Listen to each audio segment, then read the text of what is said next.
ہم کو دشمن سے لڑنا ہی نہیں ہے، ٹھیک ہے؟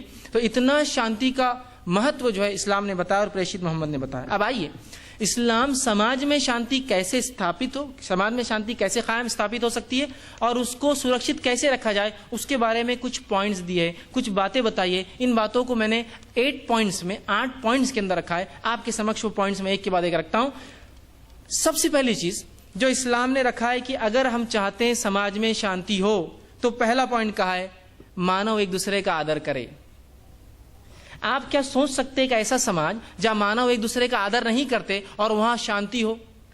سوچ سکتے ہیں ایسا کوئی کہ ایک جگہ ایک سماج جہاں مانو ایک دوسرے کا آدر نہیں کرتے ہیں، دوسرے کا کلی کر رہے، ہنسی کر رہے، اونچ نیچ کا معاملہ چل رہا ہے اور اس سماج میں بڑی شانتی ہو ہی نہیں سکتا۔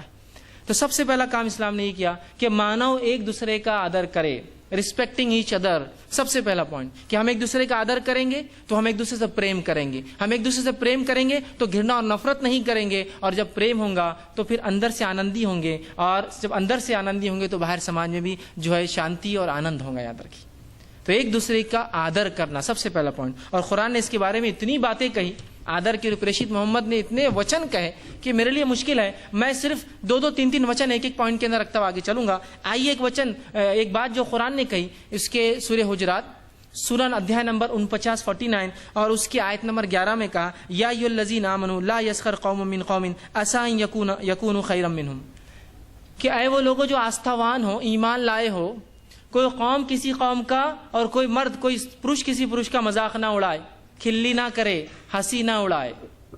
ہو سکتا ہے جس کی ہنسی تم اڑا رہے ہو ایشور کے نزدیک وہ زیادہ اچھا ہے اس سے جو ہنسی اڑا رہا ہے۔ تو دیکھیے آدر کرنے کے ایک دوسرے کی، اس لیے کہ ہنسی ہم اسی کی اڑاتے جس کو اپنے سے چھوٹا اور نیچا سمجھتے ہیں۔ اپنے سے اونچے لوگوں کی کوئی ہنسی اڑاتا ہے کیا؟ پیسے میں اونچا ہے، دھن دولت میں، ہیلتھ میں اونچا ہے، اپنے سے خوب اٹا کٹا ہے، کوئی مذاق اڑانے کی ہمت کرتا ہے؟ نہیں۔ اس لیے کہ جب آپ کسی کو چھوٹا سمجھتے ہیں تو پھر اس کا مذاق اڑاتے ہیں، اس کی کھلی کرتے ہیں آپ لوگ۔ تو قرآن نے کہا نہیں، آدر کرو ایک دوسرے کا، کوئی مذاق نہ اڑائے۔ اور پھر آگے کہا ولا نساء من نساء، اور کوئی استری بھی کسی استری کا مذاق نہ اڑائے، کھلی نہ کرے، اس کو چھوٹا نہ سمجھے۔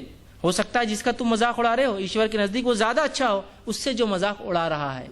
تو یہاں ایک دوسرے کی آدر کی بات کہی۔ آگے کہا نساء عسیٰ ان یکون خیرا منہن ولا تلمزوا انفسکم ولا تنابزوا بالالقاب، اور آپس میں ایک دوسرے کو عیب نہ لگاؤ، الزام نہ لگاؤ۔ آج ہوتا ہے نا، ہم کو کسی چیز کا گیان نہیں ہے، اس پہ الزام لگا دیا، یہ ایسا ہے، وہ ویسا ہے، وہ قوم ایسی ہے، یہ لوگ ویسے ہیں، الزام نہ لگاؤ۔ اور کہا ولا تنابزوا بالالقاب، اور آپس میں ایک دوسرے کو اپ نام نہ دو، ایسے نام نہ دو جس سے مانو کو چڑ آتی ہے۔ لوگ نام دے دیتے کسی کو اے فلاں، اس کو چڑ آتی ہے اس نام سے، اپ نام نہ دو۔ تو دیکھا قرآن کتنی باتیں آدر کے لیے، مانو ایک دوسرے کا آدر کرے، پریم کرے، ایک دوسرے سے کہتا ہے۔ اسی طرح اسی ادھیائے میں، ادھیائے نمبر 49 میں آگے کی آیت میں، آیت نمبر 12 میں قرآن نے کہا یا ایھا الذین آمنوا اجتنبوا کثیرا من الظن ان بعض الظن اثم، اے وہ لوگوں جو آستھا رکھتے ہو، ایشور میں آستھا رکھتے ہو، ایمان والو، کہ تم میں سے کوئی شخص جو ہے گمان نہ کرے، گیس ورک نہ کرے کسی کے بارے میں۔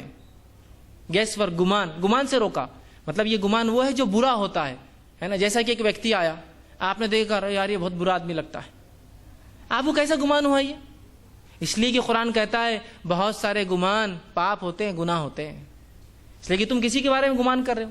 اور آج یہی معاملہ ہے، مانو کے بارے میں گمان رکھتا ہے، اگر برا گمان رکھتا ہے، اگر جو ہے میں بار بار یہ بات کہتا ہوں کہ اگر کسی ایئرپورٹ پر یا ریلوے اسٹیشن پر، میں خود بھی بہت سی بار سفر کرتا ہوں، اگر میرا جانا ہوتا ہے یا کوئی مسلمان ہے جس کو داڑھی واڑی اچھی ٹوپی ووپی پہنا ہوا ہے جانا ہو، تو میں کہتا ہوں اس کا سامان کبھی گم ہی نہیں سکتا، اس لیے کہ جیسے ہی مسلمان وہ سامان بھول کر آگے جاتا ہے، پیچھے سے کوئی نہ کوئی بھاگ کر بولتا بھائی صاحب سامان اٹھا لو تمہارا، اس سے تھوڑا بھے ہو رہا ہم کو، تھوڑا سا ڈر لگ رہا ہے، یہ سامان آپ لے کے چل جاؤ، آپ کے ساتھ رہا تو اچھا ہے نا۔ گمان، کسی قوم کی طرف گمان کر رہے آپ کی وہ بری ہوں گی، وہ کچھ تو بھی خطرناک کریں گا، ہے نا۔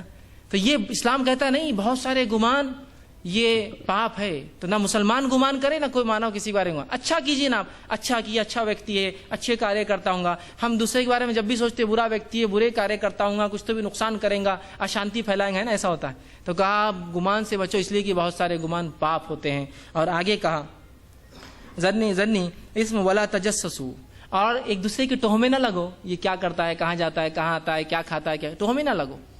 اور آگے کہا ولا یغتب بعضکم بعضا، اور تم میں سے باز کی نندا نہ کرے. تم میں سے آپس میں ایک دوسرے کی نندا نہ کرو, پیٹھ پیچھے برائی بیان نہ کرو اس کی. وہ چلا گیا تو بول رہے وہ آدمی ایسا ہے, وہ مت کرو, اس لیے کہ اس سے دشمنیاں کھڑی ہوتی ہے, نفرتیں پیدا ہوتی ہے. تو غیبت مت کرو, نندا مت کرو پیٹھ پیچھے کسی کی. اور آگے کہا ایحب احدکم ان یاکل لحم الاخی میتا فکرہتموہ, جو کسی بھائی کا کوئی ویکتی کسی ویکتی کے پیٹھ پیچھے اس کی نندا اور برائی کرتا ہے, اس کا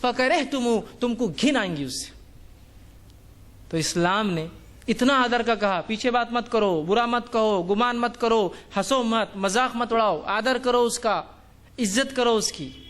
تو سب سے پہلے قرآن کہتا ہے کہ ہم ایک دوسرے کا آدر کریں, پہلا پوائنٹ شانتی کے لیے. دوسری چیز کہ سماج میں شانتی